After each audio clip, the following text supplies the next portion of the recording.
this is your brother. But y'all supposed to bring that food over. Please bring it over as soon as y'all can. Bye.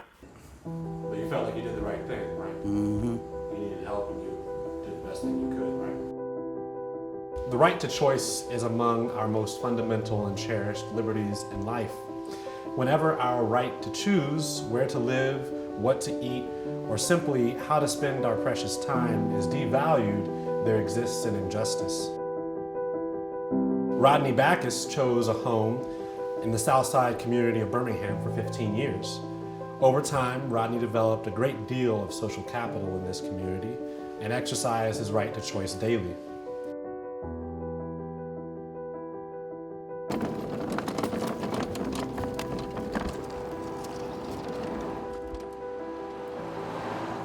Switch.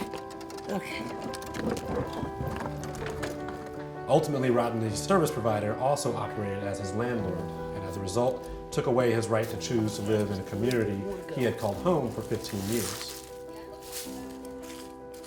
I'm getting there. The injustices that are done to individuals with developmental and intellectual disabilities when their service provider is also their landlord. In my brother's situation, simply his advocacy and our advocacy for his right to be able to choose, literally wanting pork and beans versus black-eyed peas, is what got him discharged from his program. Certain things that they didn't like, so they decided just issue with food, and I didn't like certain food, and I got together with them about it, and they kept complaining, getting on me about it. And not only that, certain people in charge terminate me from living here and all that mess. All right. Tell him all about the stuff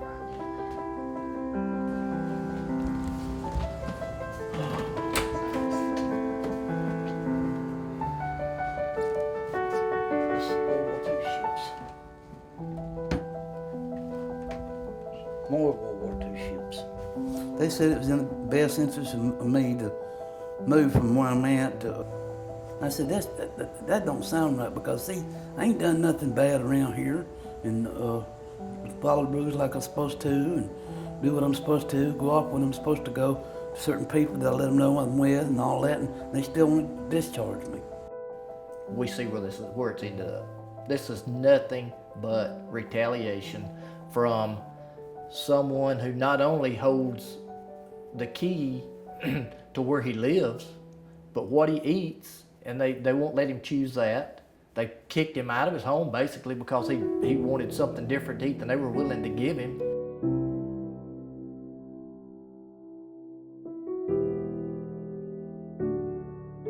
In our meeting, one of the many things that was addressed was the fact that due to his intellectual disability, that transition was going to take him a considerable amount of time, and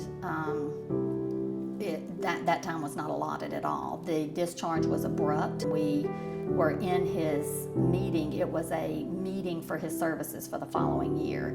As soon as the meeting was over, the manager for the program asked if there were any more concerns or questions, and when I said we are concerned about him not having his choice of food, and she said, well, that brings us to this, and she immediately read a very formal discharge notice to me, not really to Rodney, and said he had 90 days to find somewhere else to live.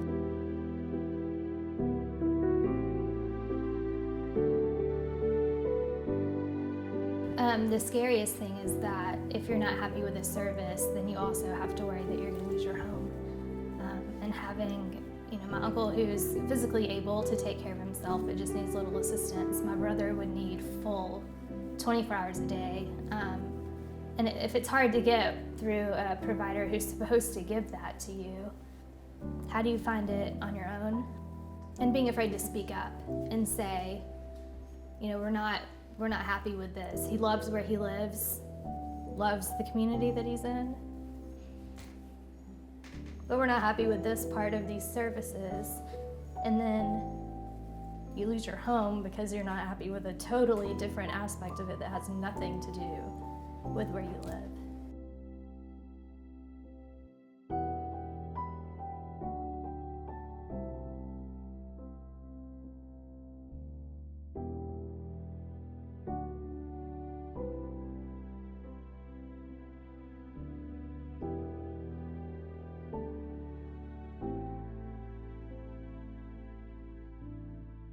To me, I think that community is very important, and building community for all persons who live in a society are very important. A long time ago in Birmingham, struggled with really integrating our communities and along racial lines. And I think that back then and today, there is still great need to integrate individuals with disabilities in our communities. And when we have someone like Rodney who has really contributed to not only Miss Daisy, but Jim and other neighbors and other parts of his community, when he is removed as of no fault of his own, then a significant part of what Jim and Miss Daisy and other people experience in this community is also taken away. Rodney's been good for the neighborhood, and the neighborhood's been good for him.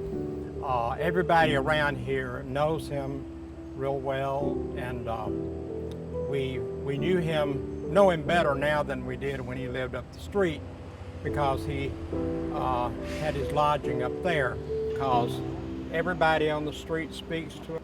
He's not afraid to talk to people like he was in prior years, and I think that has been one of the hallmarks of a situation like this. It's such a benefit in that respect, and once a person feels like they can express themselves, they become positive contributors to the community and to the welfare of all the neighbors.